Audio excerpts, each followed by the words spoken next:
Okay everyone, welcome back to another video on the channel. Today we're back on GT Sport and we're back with one of the final rounds in the FIA Manufacturers Championship at Suzuka in the Group 3 car. So this had very extreme tyre wear, and you see starting from pole position the Audi R8. Pretty obvious that car was going to struggle on tyre wear as well. The Ford is a bit better on tyre wear, but myself in the NSX Group 3 car, I was very worried about this race because in the first attempt we had to go on medium tyres because I just didn't have the faith in the tyres to last all the way through. You can see managed not a particularly great qualifying in P4.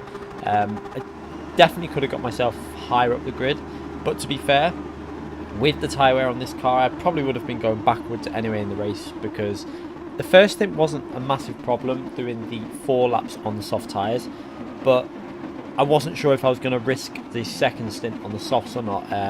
I knew it would be possible to do it, but the final lap was going to be really difficult with pretty much no grip at all. Now this lobby was the lobby just after the top 16 race, so it was a top split lobby, but it's got a bit of a mixture of people in the lobby. You can see there's your normal drivers that are normally in top split, and then there's a few others that have crept in because obviously the first race that was on at 15 minutes before this would have took some drivers like Lightning and that out the race.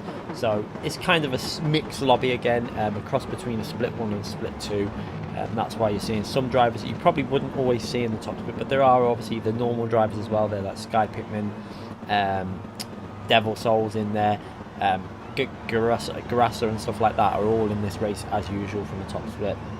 As we now come to the back end of the grid there, you can see Tuscan, I don't think, managed to really hook a lap up in qualifying, because he was able to get pretty much up to the top 4 positions in qualifying for sure. But for myself in P4 there, starting this race in pretty much a decent position really. It's just going to be about holding on and surviving in this Group 3 NSX, a car that over 1 lap with fresh tyres, pretty much like the Audi R8, it's very good. It's not a bad car at all when it's got this grip. It's just that the rear tyres really start to fade, and probably under the new physics now with the physics change, it's probably going to be worse with extreme tyre wear. However, the new season, as we do know, isn't running that extreme tyre wear, so it's going to be interesting what car people pick. I'm really not sure what car to go, as we see, just trying to take it very easy. Now one thing that you're going to see me doing in this race is trying to look after the tyres. So normally where I would sometimes down gear it to 3rd gear there for really aggressive driving, we're staying in 4th gear all the way through this corner, just trying to look after the tyres. A little downshift to 3rd there just to bite it into the apex, and then an early upshift into 4th before we go into this corner. You'll see just early upshift in 4th there just to help it turn and rotate without spinning up the rears. Again, trying to concentrate on looking after that rear tyre. Now I've got 2 Porsches behind me. As we know, the Porsche probably a much better car than the NSX for what probably hot lap. It's fairly equal to the NSX, not much difference, but in terms of tyre wear, I know that car is going to be better. So the longer we go on in the stints, in both for the first stint and second stint, I did expect to be coming under pressure from them. The cars in front, obviously, with this system, when we were running the really high tyre wear, you do find that the FR cars become quite strong in the race conditions with tyre wear. In P2 there, Garassa, the Ford GT was actually decent on tyre wear, and I do actually remember driving this Ford in a race a long time ago with quite high tyre wear, and it was actually quite surprising how good that tyre wear is, especially if you move the bias all the way to the front. It doesn't kill the rears anywhere near as much as the Audi in the lead there and the NSX, etc. It's actually a reasonable car if you look after them tyres. But myself, again, just trying to look after the tyres. You see, pushing it really aggressively through the 130R into the final chicane, being very cautious on the braking. One thing I was doing with my brakes, obviously, to try and look after the tyre wear again, is something that I do try and that I picked up from TRR Lightning, is obviously don't downshift too fast, going into the corner and then shifting quite late, actually doing your braking without shifting, and then shift quite late, staying in a higher gear. You'll see there, staying in 4th gear, waiting, and then 3rd gear, and then staying in 3rd gear, and then slowly on the power, and then just creeping out the corner. You can see I'm getting under pressure now by the Porsche behind me, but he's also under pressure from the other Porsche behind him. So while they're picking up the dirty air, this is okay for me because it's going to be hard to get really close to the rear of my car. Although you can see already, look at the tyre wear kicking. We've already done 1 and a bit laps, and we've got some tyre wear, quite extreme tyre wear kicking in already. This shows you why I think a lot of people were complaining, and why we've now gone to a more sensible approach with tyre. It's just a shame that they've shortened the laps in these FIA races for this upcoming season. I'm really disappointed in that. I would have liked to have seen, you know, back to the old FIA races where they were longer than daily races. Now we're going shorter than daily races. You look in the mirror there behind in the bottom right corner, IA Racing making a move on Nisman. That's helped me out a bit, give me a bit of breathing space, but I'm still going to have to go defensive now into the long spoon corner, as you see, staying to the left hand side of the track, making him go around the right hand side. And is he going to be able to go around the wide out there? It's going to be very hard to hold that line. I'm going to hold it very, very narrow to the corner, hold the apex tight, and then just try and get on the power as early as I can, and just about manage to hold on to this P4 position. And I'm going to have to go defensive again on the left hand side. I've got no slipstream in front of me. That Porsche is going to pick up the slipstream from Nisman's going to get the slipstream and possibly have a little look down the right. I'm just going to hold the middle line and then just bite into the apex, and I had to kind of cut it there to try and just stay on the track and just manage that, and then heavy on the brakes, and again holding that third gear before shifting down to second for as long as possible, and then squeezing that power without trying to spin the rears up too much.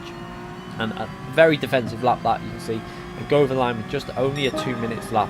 Really at this stage of the race you want to be in the 159s or late 58, so that shows you how much that lost me there with the battling, but we were defending for quite a few corners there.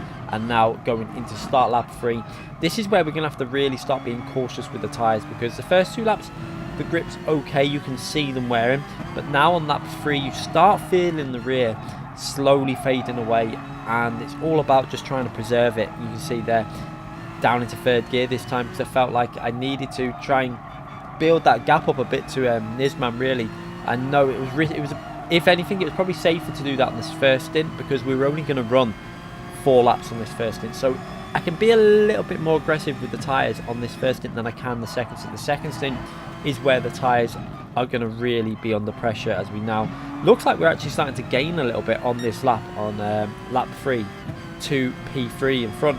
We seem to have gained a bit of time. We're actually on a really good lap, you can see, pushing these tyres a little bit more aggressively, because IA Racing has actually got past Nisman, and I would have preferred Nisman behind me. I would have felt a bit safer with Nisman behind me. I think IA Racing is a bit more aggressive in his style, so I felt like I needed to push a little bit more and build a bit of a gap up, so that there was no chance of him diving up any of the corners. As you can see, just got myself out of the slipstream at this point in the race. You can see P5 is maybe a second, 1.1 seconds behind. Now, one thing I hear a lot of people saying is about the deltas on the left hand side not being on the race. This is because we take our footage from the replays. I stream these races live, so these races are on the channel as live footage. What I'm planning on doing in the future is trying to record while I'm streaming. I've just got to try and get the CPU under control, which I think we've actually sorted out. As you saw there, P1 actually has binned it on the 130R. It looks like he's probably gone onto the curb in that Audi, starting to get them one tyres at the end of lap 3, and has actually lost control of the Audi R8 from the lead. So this has now bumped me up into a podium position, a P3, which would be a very nice finishing position for myself in this NSX. Obviously I knew that if I could pick up a P3 it would be amazing, because the tyre wear on this car was so bad. You can see it now starting to kick in on lap 4. We're starting to have to be a little bit more cautious now through this first section from the change of direction with the rotation change. The NSX is starting to lose that rear every now and then, but just about keeping hold of it at the moment and maintaining the gap to P4. But like I was saying, yeah, we are going to try and sort out for future FIA races so that I can record the live footage, and then what I'm going to do is save the replay and take the audio from the replay and put it over the live footage, because obviously when we're live we're going to be talking and stuff like that, and I want to try and keep it so it's just the live footage. Now if I used a different streaming method I could do it with this OBS normal software, because I use Streamlabs. You can't, I don't think you can actually do it at the moment where you separate the tracks of audio and only have what you want recorded. I don't believe it works yet. I may be wrong with that. Maybe I need to look into that. As we now coming to the end of lap 4, you can see P2 in front of me there. Pulled a little bit out on this lap, but this is what I expected from an FR car like that. It's going to be able to start pulling away. You can see Garassa there in P1 holding on with his tyres. He looks like he's lost a little bit on this lap. Maybe he's just looking after them tyres, but he's still up there. He's within touch of this, so I'm not too far away from P1 and P2. However, I did know that the second stint would not really be about challenging them, because they've already got about a 3 to 4 second lead, and the second stint is going to get worse. I've got to really try and look after them tyres more so on the second stint than I have on this first stint, as we now come through the chicane. And we're going to enter the pits now. You can see I've got a solid gap to P4 and P5 battling away, and then in the two Porsche cars. So we're going to go in the pits, change the tyres. Obviously no refueling for this race. It was just all about flat out driving in terms of fuel. There was no need to worry about the fuel consumption. It's something that looks like it's going to be in the next season as well, but again, the races are shorter, so it looks like the next season is pretty much a no-stop race from start to finish. Very interesting. It'll be interesting how them races go. It's a shame that they're so short like that as well, but we'll see how it goes. We'll give them a chance as we now come out the pits. And you can see we've got ahead of a driver who hasn't pitted yet. Now the cars behind me didn't manage to get past, and he looks like he's defending that position, but I made a mistake there. Got on the grass and got a little bit loose and got the car all unsettled and just didn't carry the speed that I should be carrying through this section. So lost out about 3 or 4 attempts myself, but you can see they've lost out as well, as IA Racing just about gets past the driver who hadn't pitted yet. But it was hard for him. Admittedly, he was not driving his own race, and through that section he's got to try and make sure that he does the best time through the first section as well. So it is really difficult. However,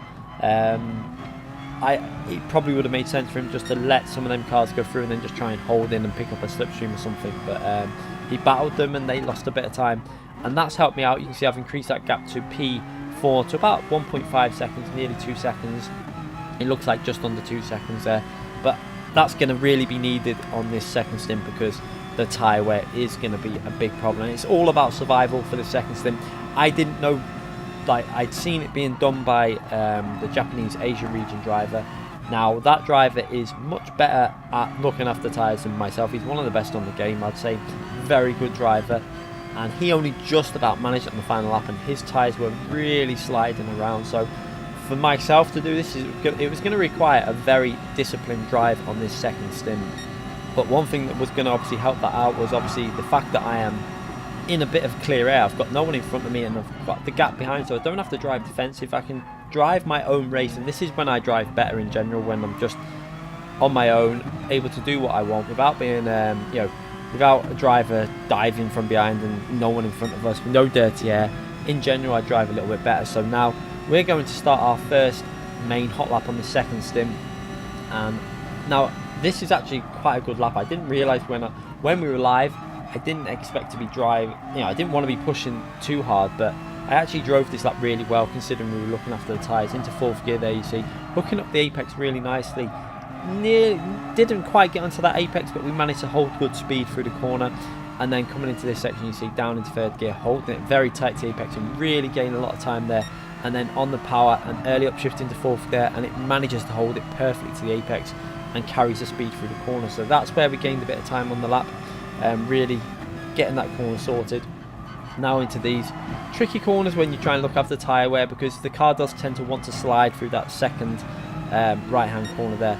So you've got to be very cautious as we now come to the top of the hill, into the heavy braking zone of the hairpin, and again you've got to be very cautious how you put the power down. Into 1st gear, then early upshift into 2nd gear normally, but I actually get really good traction out of 1st gear there, using up some tyre life maybe a little bit, but I wanted to try and keep the gap as solid as possible really to P4, even though I've got to look after the tyres, but I've also got to try and keep that gap, because I'm going to need some sort of gap come the final lap, because this NSX is going to struggle massively on lap 5, and you're going to see that as we now go downhill into 130R, approaching 130R now, and just trying to keep the lap nice and solid and trying not to slide the car too much. Sliding is what's going to kill the tyres.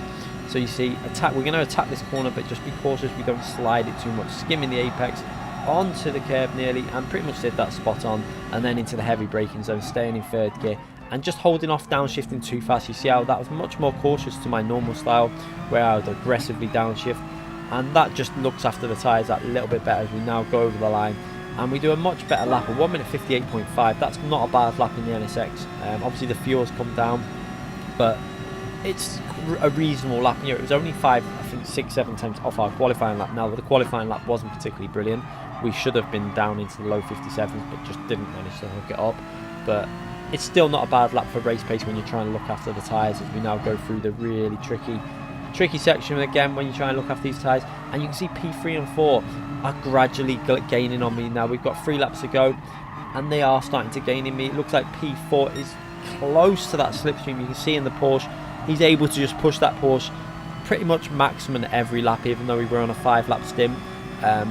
Not possible to do that with the NSX. You cannot drive it 100% aggressive for every lap. It just doesn't have the ability to do it with a tyre wear like the Porsche does. As you can see, just gaining every single lap, and he's able to really hustle that car. You can see it doesn't matter if he does a little bit of sliding, the Porsche can cope with that, and is much better on the worn tyres as well on the rear end.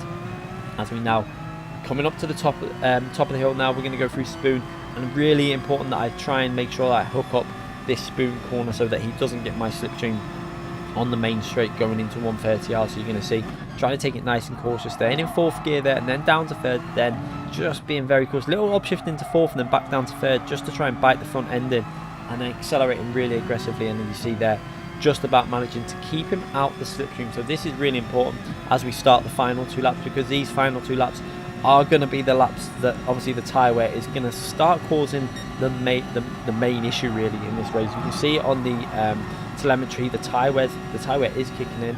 Obviously this is coming up to the end of lap 3 on these tyres, starting lap 4 in a minute, and obviously the tyre wear is a little bit lower now, so, lower than the first stint, because we've obviously we've got lower fuel on the car, so less fuel equals less tyre wear.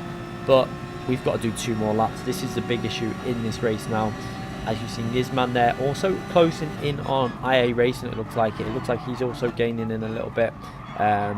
The gap, it looks like he's probably in the slipstream to IA Racing, so he's pushing IA Racing up, and IA Racing is getting closer to myself. So quite intense race, to be fair. I did enjoy it, but it's not the situation you want to be in with the NSX when you've got to look after the tyres.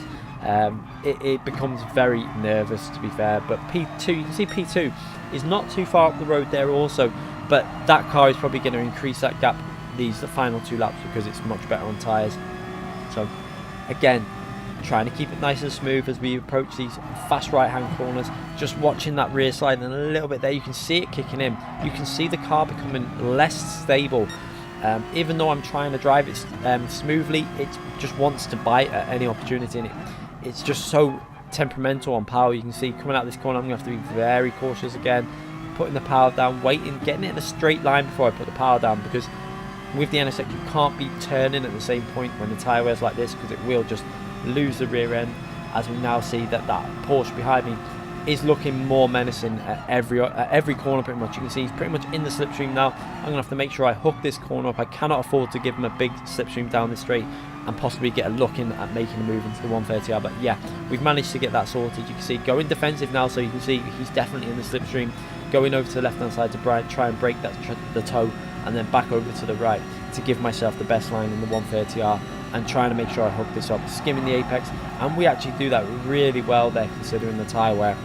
Hard on the brakes there, and just down through the gears, and you can just see this is becoming very quite nervous for myself. You can see there that P4 is just getting closer and closer and closer, and also Nisman in the other Porsche is getting closer and closer. So I've got to try and hold on to these positions. It's going to be a real difficult situation. You're going to see now the way this car now handles on lap 5 is not nice. You can see going into the turn 1, and the rear is starting to step out already. It's just about managed to hold it there. The rear started to lose a bit of control through there, and again through these corners, just trying to be ultra cautious that I don't bin it really. At this stage they're not going to be able to overtake me through these corners.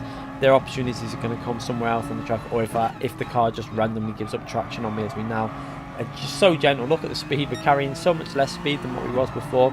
Early upshift into 4th gear there, and look at the line, it's just losing traction on the exit there in 4th gear when I early upshifted. That shows you just how much this car is struggling with the traction, and I think I actually put the traction control on there now. We've got traction control on level 1 just to try and help the rear. You can see on the tyre wear we have got no rear tyres pretty much at all in this car, and now we're coming to a traction zone. Is the car going to be able to cope through it? I'm going to have to go defensive and try and hold a narrow line and just stop him getting on the power nice and early. So we do that really nicely. On the power, we've got traction control on level 1. Now we're going through this fast right hand corner. This is not normally a problem, but just look, the tyres just give up on me. A loss of traction through the corner. Luckily we saved it, but then P4 kind of knocked into us and spun us a bit more, but then saved me again. So I got away with that, but now we've lost P3. There's not really much I can do. If you look at that rear left-hand tyre, there is nothing left on it. And this corner is going to be really iffy as well. We're just about to get out of there, and we're just inside the slipstream for P3. But we've got Nisman all over the rear. Is this going to be able to...